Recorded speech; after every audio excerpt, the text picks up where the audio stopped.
ابھی ایک خبر موصول ہوئی ہے کہ سیمانچل کے مشہور عالم دین حضرت مولانا عبداللہ سالم قمر قاسمی چترویدی صاحب کی گرفتاری ایک افسوسناک اور تشویشناک واقعہ ہے جس نے اہل علم میں بے چینی پیدا کر دی ہے۔ ایسے وقت میں معاشرے کی خاموشی مزید تکلیف دہ ہے، کیونکہ علماء امت کے رہنما ہوتے ہیں اور ان کے ساتھ پیش آنے والے معاملات پر ذمہ داری کے ساتھ آواز اٹھانا ضروری ہے۔ اگر مولانا سے کوئی غلطی ہوئی بھی ہے تو ان کا اعتراف اور معافی طلب کرنا اصلاح کا دروازہ کھولتا ہے، لہٰذا سزا کے بجائے درگزر اور اصلاح کو ترجیح دی جائے۔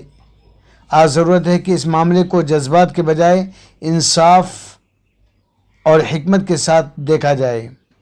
جمعیت علماء ہند سے گزارش ہے اور بلکہ ملک کے تمام علماء کرام دانشوران سے گزارش ہے کہ وہ اس معاملے میں مؤثر آواز بلند کرے تاکہ انصاف کی راہ ہموار ہو جائے اور اہل علم کے حوصلے مضبوط ہوں۔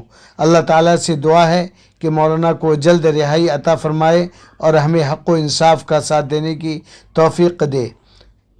اس ویڈیو کو زیادہ سے زیادہ شیئر کریں اور دعا کریں کہ اللہ سبحانہ و تعالی جلد سے جلد حضرت مولانا کو رہائی نصیب فرمائے۔ آمین۔